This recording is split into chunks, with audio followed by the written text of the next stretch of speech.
There is a loneliness in this world so great that you can see it in the slow movement of the hands of a clock.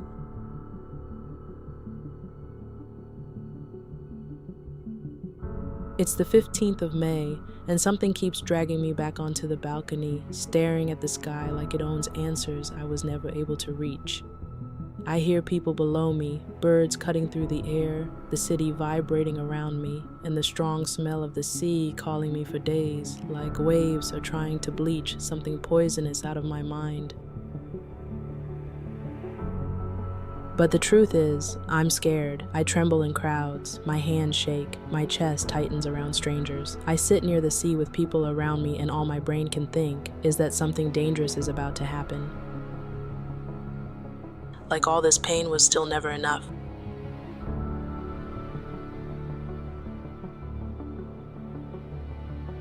So I stare at the waves, trying to wash myself mentally, but all I remember is you around me.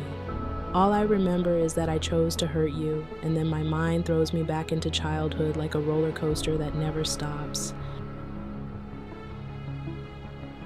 A hell of a pain that started long before this, trauma passed on to me like another Christmas present, wrapped by people who were bleeding themselves and never realized they were teaching me how to bleed too. How to manipulate, how to lie, how to survive by becoming somebody else whenever reality felt too heavy to hold. So I dressed myself well, hid my weakness behind ego, alcohol, fake confidence, fighting every sensitive thought like being invincible could save me, but invincible was always the lie.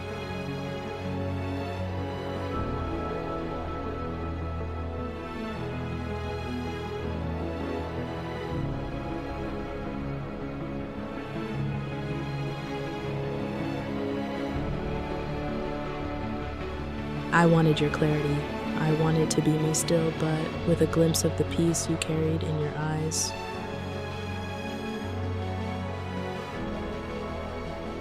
I was never in a place to hurt you, and somehow I did. Everything I never wanted to happen, happened, like a cassette spinning toward the end.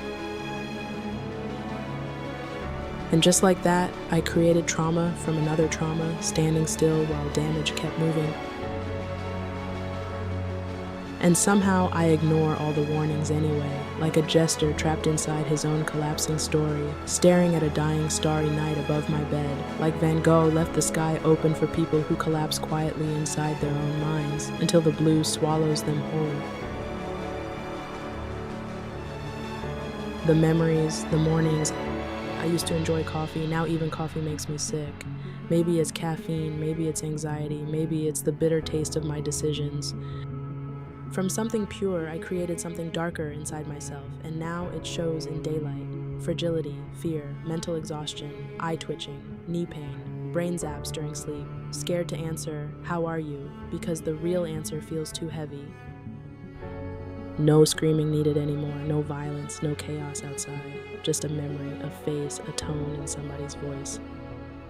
And suddenly my nervous system collapses, like my body remembers danger faster than my brain remembers reality. All I ever tried to do was heal the pain, but I disappeared inside survival mechanisms, pretending to be healing. Drinking, smoking, escaping, turning suffering into personality because at least personality feels familiar. So now I stand between healing and destruction, trying to grow without knowing who I will become. Because God, if I could return every broken piece I stole from you, I would do it without speaking. So, I'm sorry for all the pain. For the first time in years, I'm standing in front of myself without another mask speaking for me. I drink, I smoke, I escape, I lie to myself. I destroy parts of my life while convincing myself I'm surviving it. And maybe none of it came from evil, but damage is still damage, even from a lost person trying not to drown inside themselves. The maze took over me for years. I was blind to the moon completely, poisoned by my own perception, infected by thoughts that felt normal because I lived inside them too long. And this time, there's no performance left inside it, no manipulation, no ego. Just a person stripped naked of illusion, a damaged child trapped inside an exhausted adult body, a mind seeing its reflection clearly enough to fear it.